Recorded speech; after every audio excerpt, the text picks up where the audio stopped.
Welcome back, everybody. Good morning, good afternoon, good evening, whatever time you're watching this. Yesterday, I put out a video where I responded to a comment about the pressurization system. Today, I'm going to do something similar, but a little different. I'm going to make a video about the trivia question, one of the trivia questions I made. And I want to do it for a couple of reasons. One is because I thought it was kind of interesting on the response. And two, I just want to clarify my opinion about the question. I could just write a comment to the post itself, but why do that when I can make a video? All right, so the trivia question I'm going to be talking about during this is going to be this one. How many electrical systems does the Boeing 767 have? Now, interestingly enough, somebody answered one.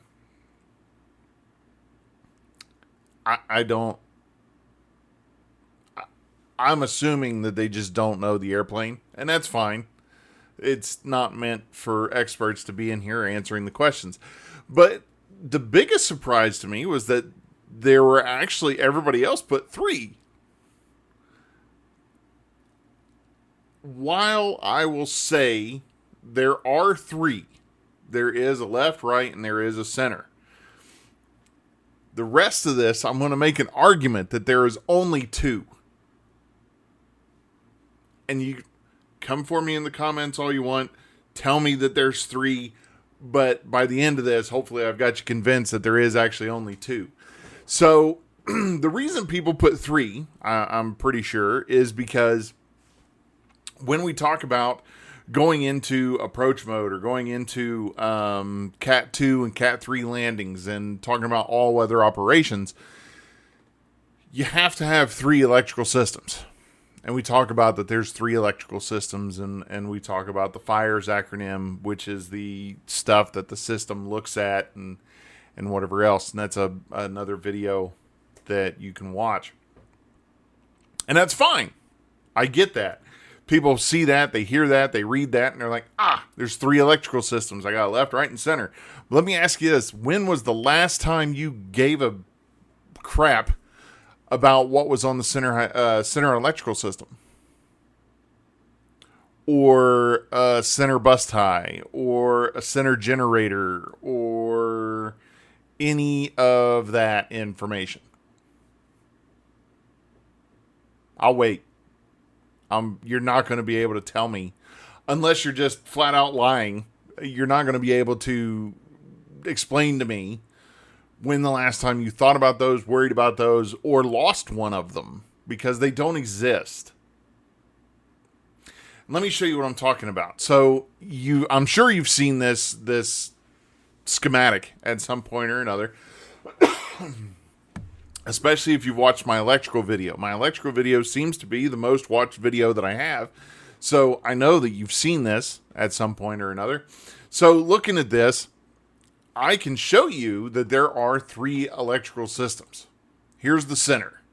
Okay, that's the center electrical system. But here's my right, here's my left. Okay, so right, left. And we can see how they're divided out as they go through this. And, I mean, I can break this down if you want and go more in depth with this in a different video. I already did the electrical video, but that was 3 years ago, and I'm sure I could do a better job of it now. But when we look at this, the right bus comes out. It goes through the ground service. It goes through battery chargers to the APU to the actual main battery. And then it goes through a transformer rectifier. That gives us our right DC. It also powers the FO stuff, the FO flight instrument transfer, the right AC transfer bus, as well as everything that is considered to be on the right bus or the right generator. Everything is powered on the right side. Left side, same way. You got the captain's flight instrument transfer, the left AC transfer, the left DC through the transformer rectifier. And you also have, it goes up from the left side, it goes up through to the standby. And you get the standby DC and standby AC that are both powered by the left side. And that come from the left bus. Okay, great. Now let's take a look at the center. And this is where my argument for there's only two electrical systems comes in. For certification purposes, for auto land in Cat 2 and 3, it is required to go into what is called triple isolation, meaning that you have 3 isolated electrical systems. Okay? However, let's take a look at how the 7.6 does that.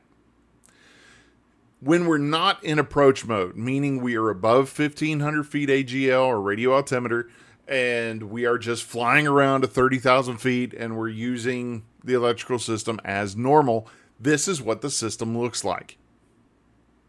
Okay? Now, let's take a look at the center AC and center DC, and we can backtrack those lines to find where that power comes from. So the center AC and center DC, notice that it does not come from a center bus. It does not come from a center generator. It does not come from an air, like an air demand pump type generator. It doesn't come from anything except for the left side. Okay? So, again, this is above 1,500 feet AGL or 1,500 RA, and it's going to be when we're not in approach mode, so we're just flying around normal, using the system normally. AC from the center comes from the left. DC for the center comes from the left. So do I have 3 electrical systems? No, I don't. I have a designation for a 3rd electrical system, but I do not have 3 electrical systems. I don't have 3 independent electrical systems. So, and that's because my center AC and my center DC are both ran from the left DC and left AC, meaning that if I lose my left bus, I lose the center. If I lose the left bus, guess what I don't have? I don't have the left autopilot. I don't have the center autopilot. Because I can't. Okay. So now that we got that, right? So maybe I'm pulling you to the side of there's only really 2, but there's 3 labeled, right? Let's take a look at what it does when we go into approach mode. So now when we go into approach mode, you'll notice that on the center AC and the center DC, they trip. Okay, now let me kind of show you that again. So we can look here, we got the center AC and center DC that are both off to the left, and they're running off of the left. And then when we're in approach mode, they click over, right? They transfer over to the right. Now, why does it do that? It does that because that is part of that triple isolation that's required for the Cat 2 and 3 triple isolation. Okay? But here's the thing. When it does that, it does not run off an independent mode. It is now getting its power from the inverter and the hot battery bus. Okay? So the hot battery bus is powering the center DC, and the inverter is powering the center AC. You want to guess where that power comes from? Just guess. Just guess. The hot battery bus, the power going into that hot battery bus comes from the right bus. It goes through the right bus, through the battery charger, and then the battery charger goes into the hot battery bus, which then powers the center DC. So the center DC goes from being powered from the left DC to being powered by the right AC, ironically, through battery chargers.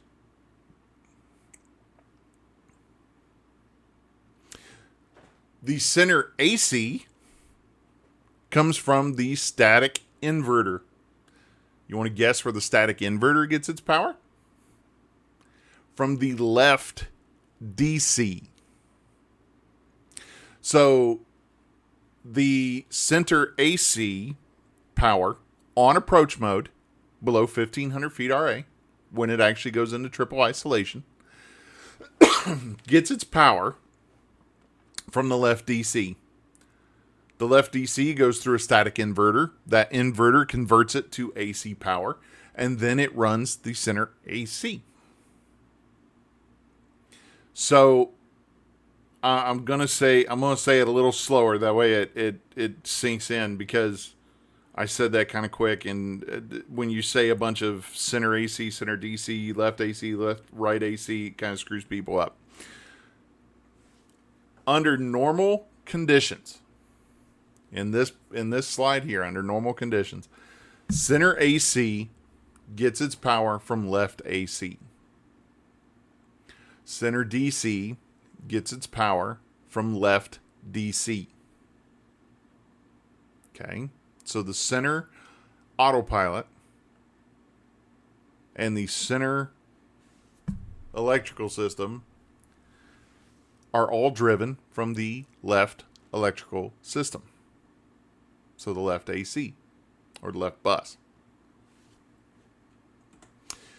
When we go into approach mode, the center AC gets its power from the static inverter, and the center DC gets its power from the hot battery bus.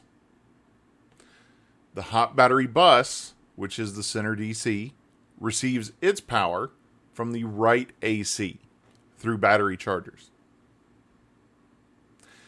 The center AC gets its power from a static inverter, which is supplied by the left DC system. So the center AC is not an electrical system that runs anything on the aircraft other than allows the aircraft to go into triple isolation for certification purposes of Cat 2 and 3 approaches for Autoland. If I lose the center AC and DC, if those little contacts and whatever would burn out and not work, I would still have my left autopilot, I would still have my right autopilot, I would still be able to do a Cat 3 approach. Granted, it would be Cat 3 FP instead of FO, which my limitations would be a little bit different, but it would still allow me to be able to do it. If I lose my left AC, I can't do it, because I lose 2 of my 3 autopilots. Yep. So when we talk about how many electrical systems the 7.6 has, saying that it has 2, in my opinion, is technically correct. Saying it has 3 is also technically correct. But I can make a strong argument that the 2 power that third. Therefore, that third doesn't really exist. Because without the power of the other 2, the third one is gone. Go ahead. Argue with me. Let's go. No, seriously. If you have any questions about that, or if you have any confusion about what I'm talking about, let me know. Let me know. Because this is one of those things that pilots don't think about, because they don't need to. They don't care. I push the button, approach mode happens, I can land. Right? And that's perfectly fine. And that's why I put the trivia questions out there, is to kind of be a thought provoker. It's one of those things where I ask the question just to see how people answer. I'm very surprised that no one put 2, but I'm really surprised that everybody except for one person put 3. But you can see, in my opinion, there's only 2 real electrical systems on the 7.6, with a third one that's generated kind of by the other 2. So, again, if you guys like this kind of stuff, if you like learning some obscure bull crap stuff about the 7.6, Obviously, like, share, subscribe, hit that notification bell. That way you know anytime I put out a video. And ask me questions. Ask me questions. I will answer them to the best of my ability. If I can't answer them, I can usually reach out to people and get a good answer for them, unless it's something like the pressurization question yesterday that just doesn't really seem to have a good answer. But yeah, I'm always willing to answer questions. I'm always willing to talk about this stuff. I love it. I love it. I love it. So on that note, guys, I will see you on the next one.